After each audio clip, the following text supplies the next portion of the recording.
तो चलिए इस वीडियो में बात करते हैं लिस्ट की। तो लिस्ट क्या होती है? तो पाइथन में 4 बिल्ट इन डेटा टाइप्स होते हैं जिनका काम होता है डेटा के कलेक्शन को स्टोर करना। तो यहाँ पर जैसे हम लोग पढ़ते थे कि सिंगल वैल्यू को हम जब स्टोर करते थे सिंगल वेरिएबल बनाते थे, लेकिन अगर हम मान लीजिए मल्टीपल वैल्यूज़ बनाएं और या मल्टीपल आइटम्स बनाते हैं और इसको सिंगल वेरिएबल में स्टोर करते हैं तो वहीं पर लिस्ट का कॉन्सेप्ट आ जाता है। तो लिस्ट क्या होती है? List are used to store multiple items in single variable. ठीक, जैसे यहाँ पर ये सिंगल वेरिएबल है, ये क्या स्टोर कर रहा है? मल्टीपल आइटम्स को स्टोर कर रहा है। ठीक, और इन मल्टीपल आइटम्स को हम लिखते हैं स्क्वायर ब्रैकेट के अंदर, और सभी आइटम्स चूँकि स्ट्रिंग है इसलिए डबल कोट के अंदर लिखी गई हैं और सभी को सेपरेट किया गया है कामा से। तो इस तरीके से हम कोई भी लिस्ट बना सकते हैं। इस लिस्ट का नाम है माई लिस्ट, जिसका स्ट्रक्चर आपको यहाँ पे दिख रहा होगा। और इसके अंदर जो डेटा टाइप्स होते हैं वो डिफरेंट टाइप के हो सकते हैं या एक ही टाइप के हो सकते हैं, जैसा भी चाहें आप रख सकते हैं।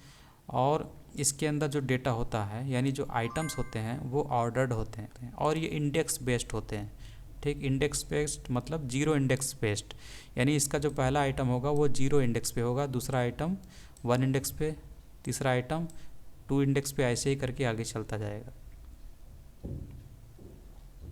तो ये चीज़ होती है। और ये डुप्लीकेट वैल्यूज़ को भी अलाउ करती हैं, यानी कि ये जो बनाना लिखा है इसी टाइप का बनाना एक और आइटम हम इसमें ले सकते हैं, यानी 2 बनाना आपको इस लिस्ट में दिखेंगे। तो ऐसा भी हो सकता है। ठीक, लिस्ट की बात कर रहे हैं, लिस्ट में हो सकता है। ऑर्डर्ड, इसका मतलब है कि जो नया आइटम ऐड किया जाएगा वो लिस्ट के ऑर्डर को डिस्टर्ब नहीं करेगा। जैसे कि मान लीजिए लिस्ट असेंडिंग ऑर्डर में है, तो असेंडिंग ऑर्डर में है तो नया आइटम जब ऐड किया जाएगा वो भी एडजस्ट हो जाएगा और असेंडिंग ऑर्डर में ही लग जाएगा उसमें। यही मतलब है इसका।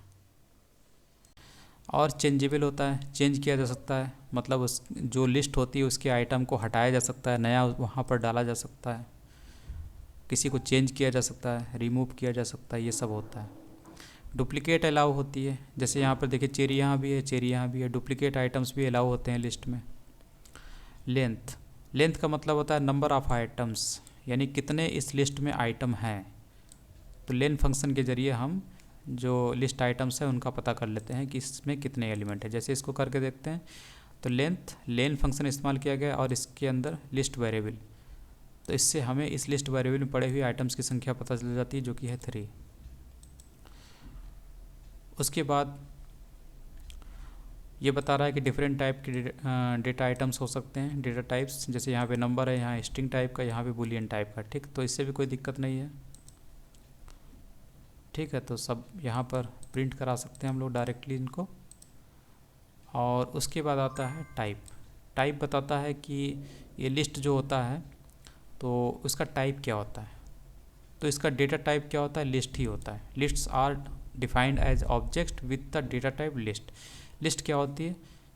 उसको ऑब्जेक्ट की तरह ही ट्रीट किया जाता है। ऑब्जेक्ट तो होता ही है, ठीक है, क्योंकि ये जो क्लास लिखा है ना इसका मतलब है कि ये जो चीज़ है, इससे संबंधित जो चीज़ है वो एक्चुअल में ऑब्जेक्ट ही है, जिसका डेटा टाइप क्या है? लिस्ट। लिस्ट टाइप का डेटा ऑब्जेक्ट है, ऐसे समझिए। और उस तो यहाँ पर ये टाइप फंक्शन के ज़रिए हम लोग इस माई लिस्ट से हम निकाल लेते हैं कि इसका डेटा टाइप क्या है, इसका डेटा टाइप क्या है, लिस्ट आएगा। ठीक, तो अंदर आप निकालेंगे तो आपको लिस्ट ही दिखाई देगा। उसके बाद है लिस्ट कंस्ट्रक्टर। अब अगर list are defined as object, ठीक है, ऑब्जेक्ट है ये लिस्ट, तो इसका मतलब है कि ऑब्जेक्ट है तो लिस्ट यानी कंस्ट्रक्टर का कॉन्सेप्ट तो आता ही है। ठीक, तो इसीलिए लिस्ट कंस्ट्रक्टर के ज़रिए हम लिस्ट को क्रिएट कर सकते हैं। ये जो तरीके थे इस तरीके से तो हम प्री डिफाइंड जो पहले से ही डिफ़ाइन करके क्रिएट कर सकते हैं अपने तरफ से। तो ये हमारे द्वारा जो हम लोग जब बनाते हैं लिस्ट तो ऐसे बना सकते हैं, लेकिन जब हम किसी मेथड के ज़रिए बनवाते हैं लिस्ट तो हम इस तरीके का इस्तेमाल कर सकते हैं, यानी लिस्ट कंस्ट्रक्टर का इस्तेमाल कर सकते हैं टू क्रिएट न्यू लिस्ट। जैसे कि यहाँ पर देखिए इस लिस्ट फंक्शन में यानी लिस्ट कंस्ट्रक्टर में ये दिया गया है, वैल्यू दिया गया है और इसी को ये कन्वर्ट कर देगा लिस्ट में। ठीक, तो लिस्ट कंस्ट्रक्टर का इस्तेमाल करके हम लिस्ट बना सकते हैं। तब भी आपको जब हम इसको प्रिंट कराते हैं तो आपको ये लिस्ट मिल जाती है। लिस्ट बनने का मतलब क्या हुआ, केवल स्क्वायर ब्रैकेट लगना, बाकी तो सब सेम ही है आपको जो दिख रहा होगा। ठीक, इसके बाद आता है ये चारों जो बिल्ट इन डेटा टाइप्स होते हैं, इनका कैसे इस्तेमाल होता है।